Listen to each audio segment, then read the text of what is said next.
Yes student, आप देखो ध्यान दो टर्म्स, ठीक है ना। अलजेब्रिक एक्सप्रेशन में मान लो आपने एक अलजेब्रिक एक्सप्रेशन लिखी, ठीक है ना। आपने एक अलजेब्रिक एक्सप्रेशन कौन सी लिखी, मान लो आपने लिखा है 5xy² प्लस 7x² तो यहाँ पे टू टर्म्स हैं, यहाँ पे क्या है, टू टर्म्स एंड -3x आपने ये टर्म ले ली, ठीक है, सपोज दैट। तो बेटा जी जो अलजेब्रिक एक्सप्रेशन में जो टर्म्स होती हैं वो प्लस और माइनस के साइन से होती हैं, ठीक है, ये याद रखना। तो ये एक सिंगल टर्म है, ठीक है, ये भी एक सिंगल टर्म है और ये भी एक सिंगल टर्म है। तो ये तीनों टर्म मिलके मतलब फर्स्ट टू थ्री, मतलब 1 2 3, तो इसमें टोटल कितनी टर्म्स हो गई हैं, 3 टर्म्स। इसमें टोटल कितनी टर्म्स हो गई हैं, 3 टर्म्स, ठीक है। टर्म्स क्लियर होगी सबको। हाँ, अब कितनी टर्म्स रह गई हैं इसमें, हाँ अब कितनी, यस अब कितनी टर्म्स रह गई हैं, 1 टर्म। तो इसका मतलब आपने देखा कि है ये भी अलजेब्रिक एक्सप्रेशन, ये भी अलजेब्रिक एक्सप्रेशन है। जब 2 टर्म्स थी तो भी अलजेब्रिक एक्सप्रेशन थी, 3 टर्म्स थी तो भी अलजेब्रिक एक्सप्रेशन ही थी। तो इसका मतलब हमने देखा कि जो इसके ना एक स्पेशल नेम्स हैं, इनके ना एक स्पेशल नेम्स हैं जिनमें हमें पता चलता है कि अगर एक सिंगल टर्म होगी तो उसका क्या नेम होगा, अगर 2 टर्म्स होंगी तो उसका क्या नेम होगा। सो मैं आपको वो टर्म्स के जो नेम्स हैं वो बता दूं आपको, ठीक है ना। तो वो टर्म के, हाँ टर्म के अकॉर्डिंग फिर काइंड्स ऑफ अलजेब्रिक एक्सप्रेशंस हैं, ठीक है ना। जो टर्म्स है ना, टर्म्स के अकॉर्डिंग जो है उन्होंने इसको आगे डिवाइड कर दिया है किसमें, kinds of algebraic expression, yes, ठीक है। Kinds kinds of algebraic expression, AE का मतलब क्या है, अलजेब्रिक एक्सप्रेशन। तो सबसे पहले अगर सिंगल टर्म होगी तो आपने उसको मैथमेटिकली क्या नेम लेना है उसका, मोनोमियल। मोनो, मोनो मतलब सिंगल, ठीक है, मोनोमियल। इसको आप सिंपल लिख सकते हो, 1 टर्म। मोनोमियल में क्या होता है, बस 1 टर्म होती है, ठीक है। मोनोमियल में क्या होती है, बस 1 टर्म, ठीक है। क्लियर हो गया बेटा जी। हाँ, मान लीजिए आपको कोई ऐसे जिस, हाँ फॉर एग्जांपल मैं लिख भी देता हूं। जैसे आपको मान लो किसी ने बोला कि जो मर्जी आप लिख लो 5xy², ठीक है, ये एक सिंगल टर्म होगी, -179y। तो ये सब ये देखो ये है ना, ये भी सिंगल टर्म है ना, एक ही टर्म है, ठीक है ना। सो ये भी एक ही टर्म है, ठीक है। तो ये कॉमा पड़ा हुआ है, ठीक है ना, मतलब ऐसे करके ये सब चाहे पॉजिटिव है चाहे नेगेटिव है, ठीक है। तो वो सिंगल टर्म, जो भी सिंगल टर्म आपको मैथमेटिकली इसमें नजर आएगी आप उसको मोनोमियल बोल दोगे, मोनोमियल बोल सकते हो। मोनोमियल मींस 1 टर्म, ठीक है। Next, second number, second number is binomial. Bi, B I, bi, bi का मतलब होता है 2, बाई का मतलब क्या होता है, 2, बाइनोमियल। बाइनोमियल में कितनी टर्म्स होती हैं, बाइनोमियल्स में कितनी टर्म्स होती हैं, 2 टर्म्स। बाइनोमियल्स में कितनी टर्म्स होती हैं, 2 टर्म्स, यस। मतलब हाँ, फॉर एग्जाम्पल इसमें आपका क्या होगा, मान लो कि जैसे आपने लिखा 7xy, तो प्लस डाल लो चाहे माइनस डाल लो, आपके ऊपर डिपेंड करता है, ठीक है, जो भी गिवन होगा उसके हिसाब से। बट इसमें दूसरी टर्म भी जरूर होगी होगी, ठीक है ना। जैसे मान लो 14x, ठीक है, सपोज दैट। इसमें देखो ये देखो प्लस का साइन पड़ा है ना, कोई बीच में कॉमा नहीं पड़ा है, तो ये देखो 1 टर्म तो 2 टर्म। अब अगर ऐसी कोई एक्सप्रेशन मिले उसका नाम क्या होगा, बाइनोमियल, ठीक है स्टूडेंट। ऐसी कोई टर्म मिले उसका नाम क्या होगा, बाइनोमियल, ठीक है। Next, third, third is trinomial. Try से तो आपको सीधा ही क्लियर हो रहा है, ट्राई का मतलब क्या होता है, यस, ट्राइनोमियल। ट्राइनोमियल में कितनी टर्म्स होती हैं, 3 टर्म्स। ट्राइनोमियल में कितनी टर्म्स होती हैं, ट्राइनोमियल 3 टर्म्स। जैसे फॉर एग्जांपल आप देख सकते हो, हाँ 3 टर्म से लिखनी है इसमें। जैसे आपने लिख दिया, जो मर्जी आप लिख सकते हो। जैसे आपने क्या लिख दिया, -3x² y plus 4 plus 3x। सो देखो इसमें 3 टर्म्स होगी, कितनी टर्म्स होगी, 3 टर्म्स। देखो फर्स्ट टर्म, सेकंड टर्म ते थर्ड टर्म। देखो बीच में कोई कॉमा नहीं है, ठीक है ना, कोई कॉमा नहीं। यहाँ पर माइनस डाल लो, चाहे नहीं डालना मत डालो, दैट्स योर विश। मतलब मेरा कहने का मतलब ये है कि यहाँ पे 3 टर्म्स है, 1 2 एंड 3। ठीक है बेटा, मोनोमियल पता चल गया, बाइनोमियल क्लियर। हाँ सिंगल टर्म को क्या बोला जाता है, जिसमें सिंगल टर्म होती है,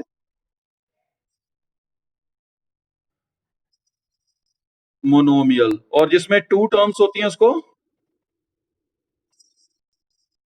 तो जिसमें 3 टर्म्स होती हैं उसको, वेरी गुड, बड़े इंटेलिजेंट बच्चे हो। और फोर्थ, ठीक है ना, फोर्थ ट्राइनोमियल के बाद आता है पोलिनोमियल।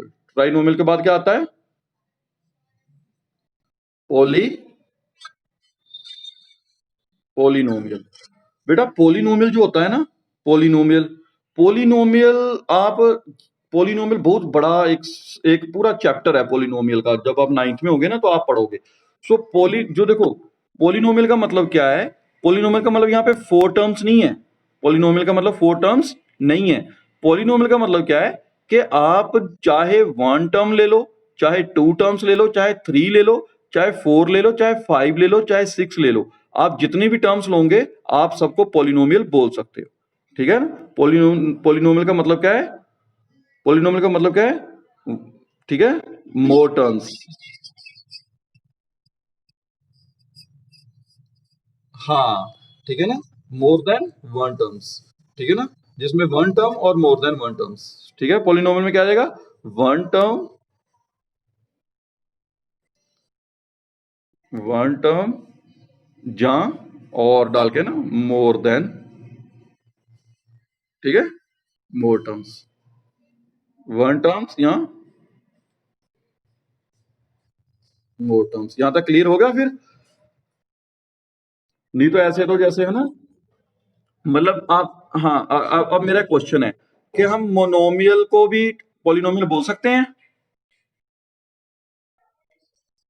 बाइनो, हाँ वेरी गुड, बाइनोमियल को भी पॉलिनोमियल बोल सकते हैं, ट्राइनोमियल को भी बोल सकते हैं। और अगर अगर मान लो कहीं, अगर मान लो कहीं 5 6 टर्म्स लिखी मिल गई, फॉर एग्जांपल मैं यहाँ पे एक टर्म लिख रहा हूँ, 2x² plus 3x² y minus 4x plus 8xy। तो ये देखो कितनी टर्म्स हैं, तो ये इसको हम क्या बोलेंगे, पॉलिनोमियल। क्या बोलेंगे इसको हम, पॉलिनोमियल। ठीक है, पॉलिनोमियल। सो पॉलिनोमियल वाला टॉपिक भी क्लियर है। अब काइंड्स ऑफ, हाँ kinds of algebraic expression clear हो गई। ओके तो मैं इसको रेस कर दूं, रेस कर दूं इसको। बड़ी इंपॉर्टेंट चीजें हैं ये आपने जो आज सीखी हैं, और ये हर क्लास में आनी है, ठीक है, 9 10 सब में। और वैसे भी ये रिकॉर्डिंग मोड पे है, सो आपको अगर अभी जो किसी को कुछ छूट गया होगा तो आप वो मतलब के बाद में यूट्यूब पे देख सकते हो। ठीक है, ठीक है student.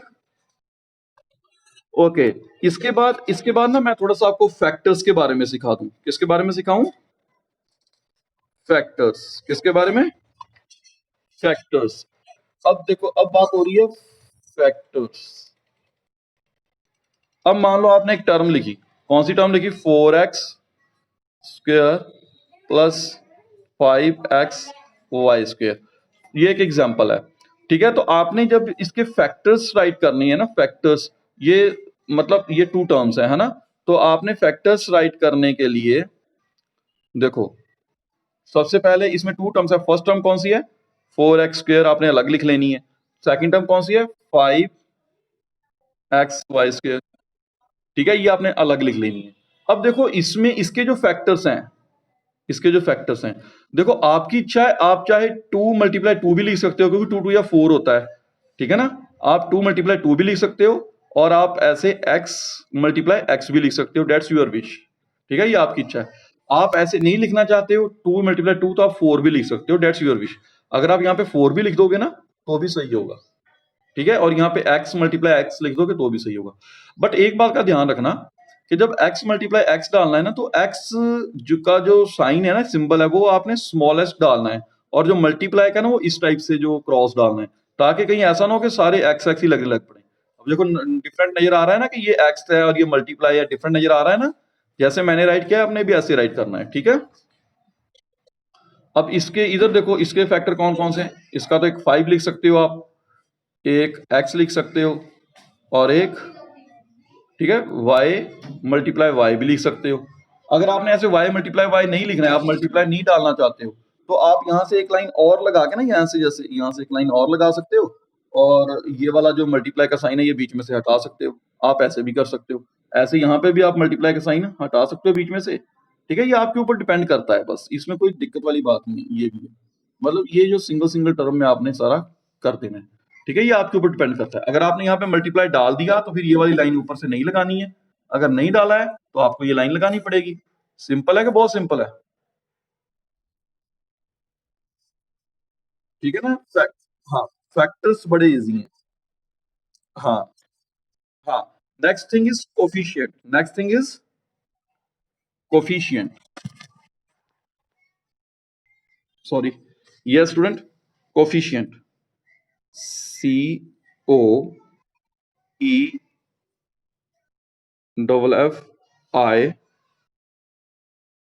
C I E N T S, coefficients, ठीक है। Next thing is coefficient. अब इसी की एग्जांपल लेके मैं आपको कोफिशिएंट बता रहा हूं, ठीक है।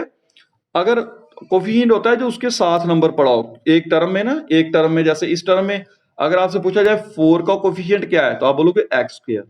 आप क्या बोलोगे? Yes, very good. और अगर पूछा जाए एक्स स्क्वायर का कोफिशिएंट क्या है, तो 4। कोफिशिएंट सिंपल है कि नहीं सिंपल है ना। कितना देखो, कितना इजी है मैथ, अगर आप पढ़ते हो तो कितना इजी लगता है ना। ऐसे 5xy में, हेलो 5xy², इसमें मैं आपसे पूछ रहा हूं कि x का कोफिशिएंट कौन सा है, कौन बच्चा बताएगा? 5y², क्योंकि x के साथ 5 भी पड़ा है और y² भी पड़ा है, तो x का कोफिशिएंट यहाँ पे क्या हुआ? 5y²। और पूछा जाए y² का कोफिशिएंट क्या है? 5x। y² का नहीं, स्क्वायर नहीं ना, क्योंकि वाई स्क्वायर का पूछा है, मतलब जो जिसके साथ में बाकी बचा नंबर है ना, वो सारा उसका कोफिशिएंट है। कर लोगे?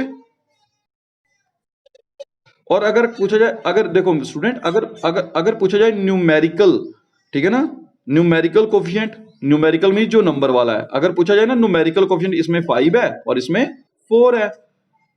कोफिशिएंट भी क्लियर हो गया सबको?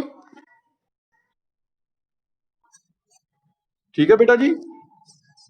ओके, हाँ, कोफिशिएंट भी क्लियर हो गया। ओके, फैक्टर्स भी क्लियर है, कोफिशिएंट भी क्लियर है, यहां तक क्लियर हो गया सबको, ठीक है। ओके, अब एक चीज बची है, ठीक है, वो क्या है? Like term and unlike term. वो चीज क्या है? लाइक टर्म एंड, वो भी वो भी समझा दूं थोड़ा सा। Like term and unlike term, ठीक है, तो इसको रेस कर लेते हैं, ठीक है। लाइक टर्म और अनलाइक बड़ा सिंपल है, आप बोलोगे सर ये तो सबसे इजी हो गया, ठीक है। यस स्टूडेंट, ओके, कोफिशिएंट भी क्लियर है, लाइक टर्म, ठीक है। अब मैं आपको समझाने लगा हूं like term and unlike term. So like terms, बेटा लाइक टर्म्स में क्या होता है, मान लो मैंने एक ही लिखा 2x² y, ठीक है, एक मेरे पास ये टर्म है, ठीक है। दूसरी टर्म क्या है? Only x²y। तीसरी टर्म क्या है? -4। बेटा अभी तो बिल्कुल ठीक आ रही है वीडियो, ध्यान से देखो, ये आपके फोन में कोई, हाँ, अभी अभी तो बिल्कुल क्लियर आ रही है, ठीक है। सो लाइक टर्म में बेटा आपने क्या देखना है, आपसे पूछा जाए ना, जैसे देखो ये देखो, इसका भी जो वेरिएबल है सेम है ना, x² y है, इसके में भी x² y है, इसमें भी x² y है, तो ये सब टर्म्स क्या होगी? Like terms. जिसके वेरिएबल सेम होते हैं उसको क्या बोला जाता है? ठीक है ना? हाँ, यस। अब क्लियर है? अच्छा, अब मैं एक वैसे आपसे क्वेश्चन पूछ रहा हूँ। ये देखो, ये एक्स स्क्वायर वाई था। अगर मैं यहाँ पे ये लिख दूं कि 5x वाई स्क्वायर, क्या अभी ये इनके साथ लाइक टर्म है ये वाली कि नहीं है? नहीं है बेटा जी, नहीं है, क्योंकि क्योंकि यहाँ पे x का स्क्वायर था और मैंने यहाँ किसका स्क्वायर डाल दिया, y का। तो ये लाइक टर्म नहीं है इनके साथ, ठीक है? सो आपने बिल्कुल स्क्वायर जो पावर है वो भी देखनी है, सारा कुछ देखना है। अगर बिल्कुल सेम है तो आप बोल दो कि लाइक टर्म है, अगर नहीं सेम है तो नॉट लाइक टर्म, ठीक है? समझ लगी बात? और ऐसे ही, हाँ देखो, लाइक टर्म में जो कोफिशिएंट्स हैं, ठीक है ना, जो वेरिएबल्स हैं, ठीक है ना, जो वेरिएबल्स हैं वो बिल्कुल सेम होंगे। अगर यहाँ पे एक्स स्क्र वाई है, यहाँ पे भी एक्स स्क्र वाई है, यहाँ पे भी एक्स स्क्र वाई है, और मैंने यहाँ पे एक्स वाई स्क्र डाल दिया, तो ये वाला जो है ना, ये वाला, ये इनके साथ लाइक नहीं है, तो ये क्या कहलाएगा, अनलाइक। क्या कहलाएगा ये, अनलाइक। अब आपको लाइक और अनलाइक टर्म दोनों क्लियर होगी, ठीक है? ओके। सो हाँ, अब आपको लाइक और अनलाइक टर्म दोनों क्लियर होगी, होगी ना क्लियर, कि नहीं हुई है? हाँ, वेरी गुड, वेरी गुड, बड़े अच्छे बच्चे हो। ठीक है ना, बस आपने ये वाले जो वेरिएबल्स हैं ये देखनी है, ठीक है? सो ठीक है बेटा जी, यहाँ तक कोई प्रॉब्लम तो नहीं है? ये सब बेसिक बातें मैंने आज आपको समझाई हैं, ठीक है? सो हाँ।